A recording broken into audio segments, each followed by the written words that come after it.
Hello అండి. నమస్తే. Welcome to SML kitchen. నేను మీ లలిత. ఈరోజు వీడియోలో హోటల్ స్టైల్‌లో కొబ్బరి చట్నీని ఎలా ప్రిపేర్ చేసుకోవాలో చూపిస్తున్నాను.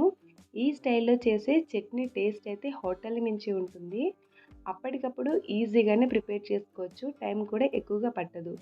వేడి వేడి ఇడ్లీలో ఇలా చట్నీ వేసుకొని నెయ్యితో సర్వ్ చేసుకుంటే టేస్ట్ అయితే అమోఘం. ఇంకా లేట్ చేయకుండా ఈ చట్నీని ఎలా చేసేయాలో చూసేద్దాం.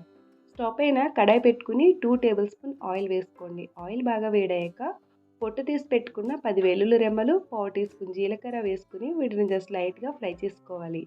ఇలా వేయించుకున్నాక దీనిలో 3 ఎండుమిర్చి, 4 అడ్డంగా కట్ చేసుకున్న పచ్చిమిర్చిని కూడా వేసుకుని వీటిని కూడా బాగా వేయించుకోవాలి. ఇలా ఫ్రై అయిన వాటిలో పావు కప్పు వరకు వేపిన శనగపప్పును కూడా వేసుకోవాలి.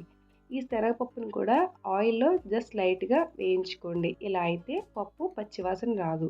ఇలా ఫ్రై అయ్యాక స్టవ్ టర్న్ ఆఫ్ చేసుకుని వీటిని పక్కకు తీసుకుని బాగా చల్లారనివ్వండి. ఒక మిక్సీ జార్ తీసుకుని దీనిలో మనం చల్లార్చి పెట్టుకున్న పోపుల్ని వేసుకోవాలి. ఇలా మొత్తం వేసుకున్నాక అరకప్పు వరకు బెరడు తీసుకున్న కొబ్బరిని ఇలా చిన్న ముక్కలుగా కట్ చేసుకుని వేసుకోండి. దీనిలోనే రవ్వంత చింతపండును కూడా వేసుకుని 1 టీ స్పూన్ సాల్ట్‌ని కూడా యాడ్ చేసుకోవాలి. వీటన్నింటిని మెత్తగా గ్రైండ్ చేసుకోండి. ఈ విధంగా మెత్తగా గ్రైండ్ చేసుకుని పక్కన పెట్టుకోవాలి. దీనిలోకి పోపు వేయడం కోసం స్టవ్ పైన ఒక పోపు గిన్నె పెట్టుకుని దీనిలో ఆయిల్ వేసుకోండి. ఆయిల్ హీట్ అయ్యాక ఆవాలు, ఎండుమిర్చి, మినపప్పు, కరివేపాకును కూడా వేసుకుని వీటిని లైట్‌గా ఫ్రై చేసుకోవాలి.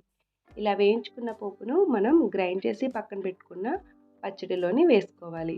దీనిలో చక్కగా వాటర్ వేసుకుని మరి కొంచెం పల్చగా చేసుకుంటే టేస్టీ కొబ్బరి చట్నీ రెడీ.